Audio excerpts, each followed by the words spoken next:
ନମସ୍ତେ, ଜୟ ଜଗନ୍ନାଥ। ମୁଁ ଆଗରୁ ବହୁତ ସାରା ଯୋଉ ଭିଡିଓ କରୁଥିଲି ସେଇଥିରେ ଦୁଇ ତିନି ଥର ଖଣ୍ଡେ କଷ୍ଟମରଙ୍କ କଥା ଯାହା ମୁଁ ଫେସ୍ କରେ ସେଇ ବିଷୟରେ କହିଥିଲି। କିନ୍ତୁ ସେତେବେଳେ ତ ନା କମେଣ୍ଟରେ ବେସିକାଲି କେହି କିଛି କହିନଥିଲେ। କିନ୍ତୁ ଫୋନ କରିକି ଯୋଉମାନେ ଦେଖୁଥିଲେ ସାଙ୍ଗସାଥି ମାନେ ହଉ ଫ୍ୟାମିଲି ଇଏ ମାନେ ଲୋକମାନେ ଯୋଉମାନେ ଦେଖୁଥିଲେ ସେମାନେ ସେତେବେଳେ ମତେ କହୁଥିଲେ ଯେ କଷ୍ଟମର ହଉଛନ୍ତି ଭଗବାନଙ୍କ ସଦୃଶ, ତାଙ୍କ ପାଇଁ ତାଙ୍କ ବିଷୟରେ ଏମିତି କହିବାଟା ଠିକ ନୁହେଁ, ସେ ଯାହା ବି ବିଜନେସ କରୁছে।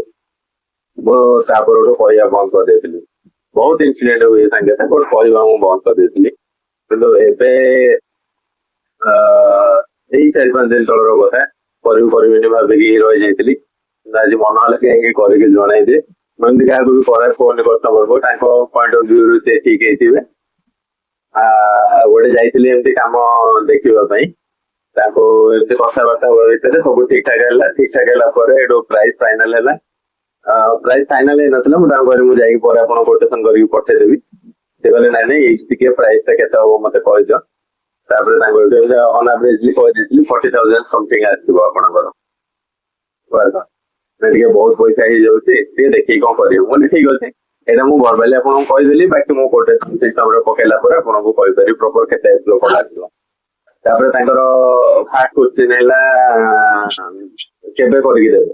ତାହେଲେ ସେଇ ଜିନିଷ ବି ଆପଣଙ୍କୁ କୋଟେସନରେ ମେନସନ ହେଇକି ଥିବ, ସେଇଥିରୁ ଆପଣ ଦେଖିଦେବେ କେବେ କଣ ଆସିବ। ଆଉ ଆପଣଙ୍କ ୱାର୍କ ଲୋଡ ହିସାବରେ ଯୋଉଦିନ ଆଡଭାନ୍ସ ଦେବେ ତାପରଠୁ ଆପଣଙ୍କର ଡେଟ୍ ଆସିଯିବ। ନା ଆଡଭାନ୍ସ କେତେ କଣ ନବ, କହିଲେ ମିନିମମ୍ 70% ଆମେ ନଉଛୁ।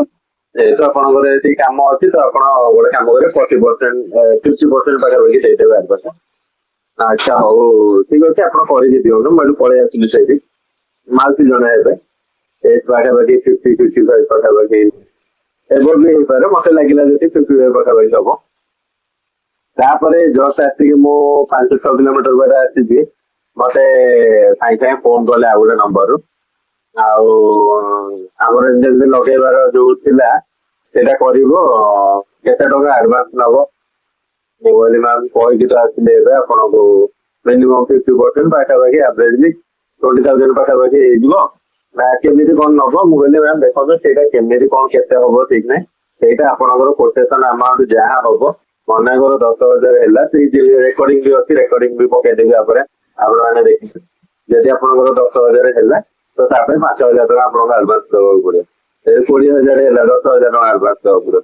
ନା ଟୋଟାଲ 1,000 ଟଙ୍କା ଦେବି ଆଡଭାନ୍ସ, ସେଥିରେ ନେଇକି କାମ କରିବ କି? 1,000 ଟଙ୍କା ନେଇକି ମୁଁ ଆଜ୍ଞା ପାରିବିନି।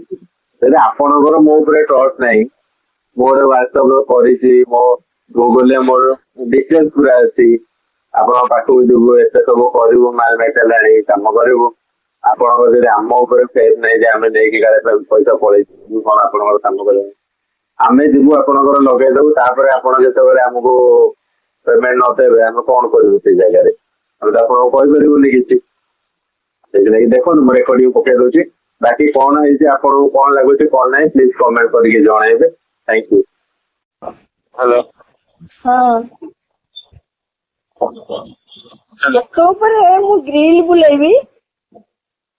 ଆଜ୍ଞା ଗ୍ରିଲ ଯୋଉ ବୁଲା ହବ ତାର ମେଜରମେଣ୍ଟ ଯାହା ହବ, ଯାହା ପଇସା ଆପଣ ନେବେ, କିନ୍ତୁ ଯୋଉ ପଇସା ଟା ଯେତେବେଳେ କାମଟା କରିବେ ଫାଷ୍ଟ ଆପଣ ଆଡଭାନ୍ସ କେତେ ନେବେ? ଯାହା ବି ହଉ, ଯେତେ ପଇସା ହଉ, ମେଜରମେଣ୍ଟ ଟା ବାକି ସାରିଲା ପରେ ଆପଣଙ୍କର 15,000 କି 20,000 କଣ ହବ। ଯେତିକି ପଇସା ହବ ଆପଣଙ୍କୁ ଗୋଟେ ପେପରରେ ଲେଖା ହେଇକି ଆସିବ ଗୋଟେ PDF ଫାଇଲରେ। ସେଇଥିରେ ମନେକର ଆପଣଙ୍କର 10,000 ଟଙ୍କାର ହେଇଛି, ସେ 10,000 ଟଙ୍କାର ମତେ 6,000 ଟଙ୍କା ଦବାକୁ ପଡିବ। 20,000 ହେଇଥିବ ଯଦି 12,000 ଟଙ୍କା ଦବାକୁ ପଡିବ। ଆପଣ 1,000 ଟଙ୍କା ନେଇକି କାମ ଆରମ୍ଭ କରିବେନି? ନାଇଁ ଆଜ୍ଞା ହେଇପାରିବନି। ହେଇପାରିବନି? ନାଇଁ ହଉ।